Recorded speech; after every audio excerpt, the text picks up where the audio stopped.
everyone's always curious about growing up in Dave Ramsey's house for sure.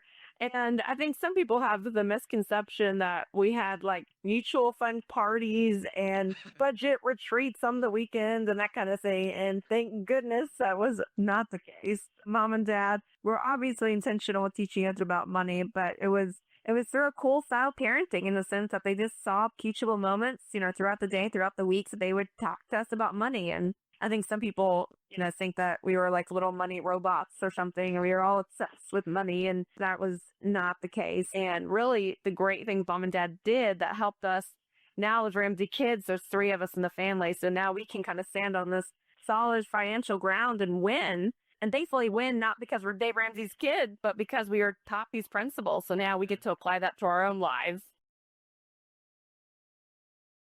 Money is a very shameful topic. I think it's a very intimidating topic. And so some parents look back on their own mistakes and they think, there's no way I can teach my kids about money. We handle money horribly.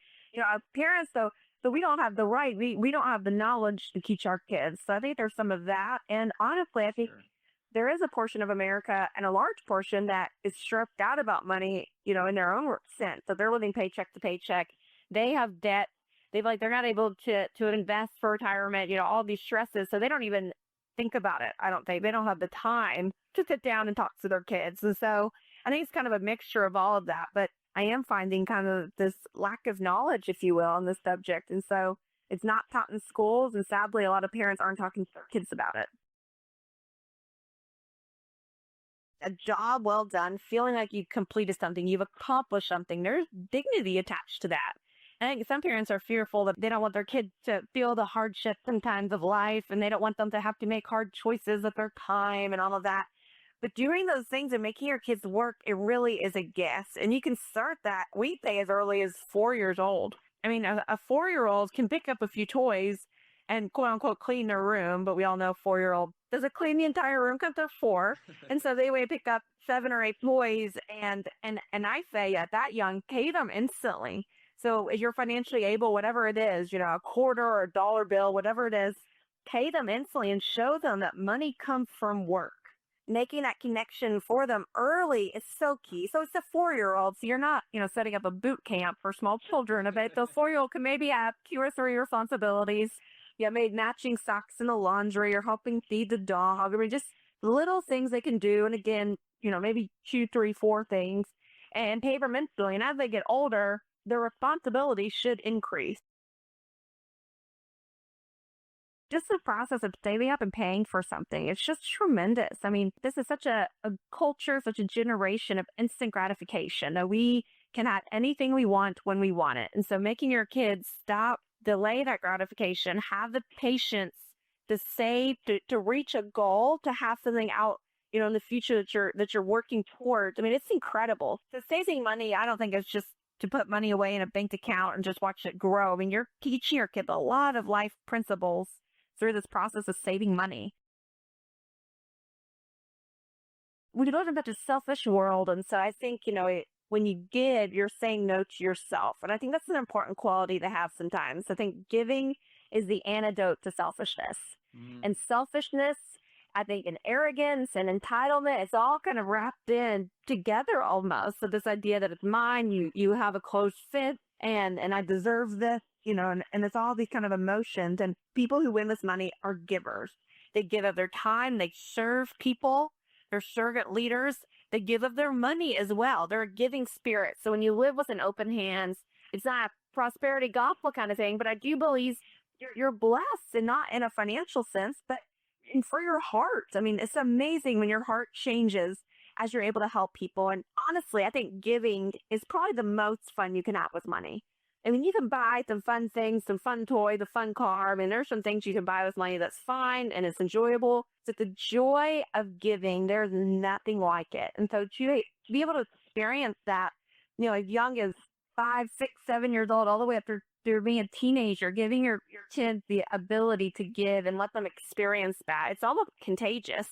And when you think of a child, he's grateful and he's willing to help, who's learned to hold a door. I mean, these little attributes are magnified when they're able to give financially. I think giving can start anywhere in your life, but when you're able to hand over your own money that you worked for that sense of gratitude and thankfulness, I think, just flows out of you. So if you are a parent, first and foremost, I would say do not feel the pressure. Don't feel shame. Don't feel like you're a horrible parent if you're not able to help out your kid's college. College is not an entitlement, it is a blessing. And that you, as the parent, are not responsible for that. If you are able to help, that the gift, at the blessing, your child should be very thankful, but it is not an entitlement. It's not a right for them to go to college and you pay for it. So, open up a 529 plan or an ESA. Look into saving for your kid's college. But if you have a teenager in the house and they're headed off to school in the next year or two and you don't have money saved, there's still ways to go to college debt free. Number one, choose an affordable school. So for a lot of students, that's going to mean staying in state, taking in-state tuition, or even going to a community college for the first year or maybe even the first 2 years and then transferring. But do that. I mean, stepping over a state line to go to the public schools of the state next to you can cost up to 3 times the amount, and you're basically getting the same education. So don't do that. Private fancy schools, do they have great education? Sure, absolutely. But you don't have to have a degree from one of those schools to go out and win in the marketplace. So don't believe that lie either. Now, if you have the money to send your kids anywhere, then that's fine. But going into debt for an out-of-state school or a private university is just not wise. So going to that affordable school. Number 2, scholarships and grants. Apply for as many as possible. So doing that. And then lastly, research has shown us that the average college student can work or will work 20 hours a week. They can pay their way through an in-state school.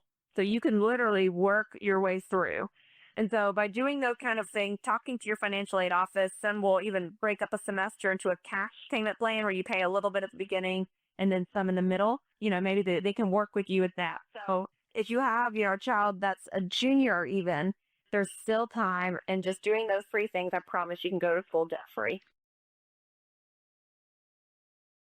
Contentment is a key principle when it comes to teaching your kids about money. If you do not have content kids, they will forever be trying to fulfill themselves with stuff and spending money and figuring out what's going to make them happy.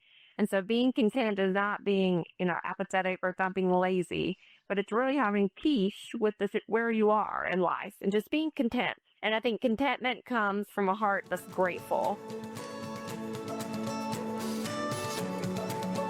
If you enjoy this podcast, please make sure to subscribe. And to stay updated on everything that the Action Catalyst is up to, make sure to follow us on Facebook and Instagram at Action Catalyst Podcast and on Twitter at Catalyst_Action. And thanks for listening.